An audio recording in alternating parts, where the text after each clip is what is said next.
A purely mathematical valuation model existing in a vacuum. A valuation model without external market calibration operates as a closed loop. Financial auditors must determine how to take decentralized market realities and formally inject them into a rigorous, standardized equation without compromising the integrity of the model. The International Valuation Standards and the Philippine Valuation Standards provide the governance frameworks designed to solve this boundary problem. Achieving standardized compliance requires recognizing a formalized network of external dependencies. A valuation must shift from an internal calculation to an externally supported thesis.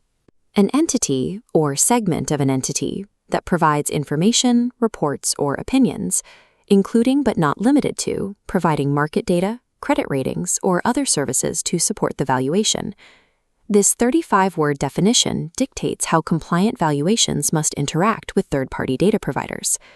We will deconstruct this single sentence, block by block, to build a visual dependency graph. This diagram begins with a single central node, the valuation. It sits isolated, waiting for inputs. To stabilize this central node, we must look to the external boundaries of the network where vital inputs originate. Understanding the structural reality of third-party reliance begins with unpacking the operational meaning of a service organization. We begin with the first clause, an entity or segment of an entity. This introduces the actor into our dependency graph, the external source generating required data. The standard is agnostic to corporate size. This entity could be a massive, standalone data firm. Alternatively, it could be a specialized, firewalled desk within a broader banking institution. This structural distinction matters to financial auditors, who must trace the origin of a data point back to its specific creator. The standard prioritizes independent operational function and specialized knowledge over legal corporate taxonomy. Regardless of its legal shape, the framework formally designates this actor node as the service organization. The IVS and PVS define a service organization purely by its operational capability to generate inputs, not by its corporate footprint. We move to the second operational clause that provides information, reports, or opinions. 3 distinct streams begin flowing from the service organization to our central node. These are the vectors of transfer. Information represents raw quantitative data streams. Reports cover structured, formally documented evidence. Opinions represent qualitative professional assessments. The inclusion of opinions proves that the standard accepts professional judgment as a valid input, expanding beyond raw mathematics. When a valuer accepts a professional opinion as a formalized input vector, they assume the responsibility of verifying the expertise of that specific source. The standard broadens acceptable inputs from raw market data to structured professional judgments, expanding the dependency network. The definition then provides concrete examples, including but not limited to providing market data, credit ratings, or other services. Zooming in on the information stream, this time series graph represents market data. Market data grounds the theoretical valuation in the quantitative, real-time reality of the asset class. Panning to the opinions vector, this hierarchical grading scale maps directly to credit ratings. Under IVS, a credit rating is a formalized third-party opinion on risk and yield parameters. The phrasing, including but not limited to, provides elasticity to the standard. The phrase other services leaves regulatory room for novel data architectures, such as ESG metrics or alternative data scraping.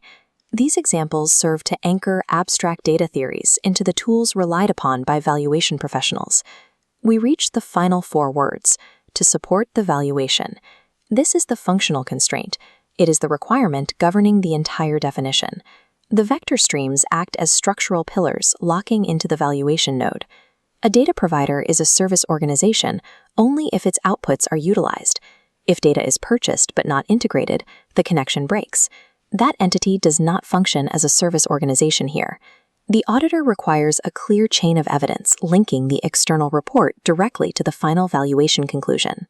Utility is the defining characteristic of the service organization within the dependency network. Demonstratable utility, not merely the existence of data, is what binds an external entity into the valuation's architecture.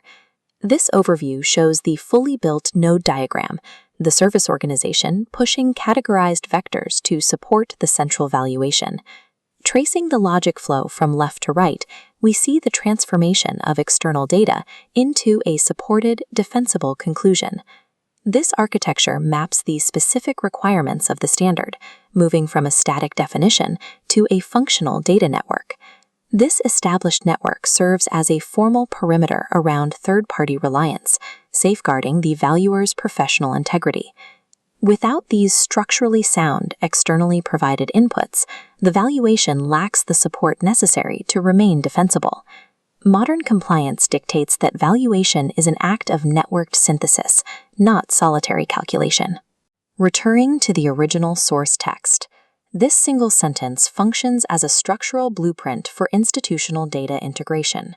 Service organizations provide the necessary market-based evidence that supports a defensible financial report.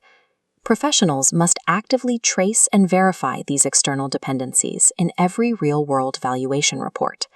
A standard-compliant valuation is only as strong as the segments and entities that are integrated to support it.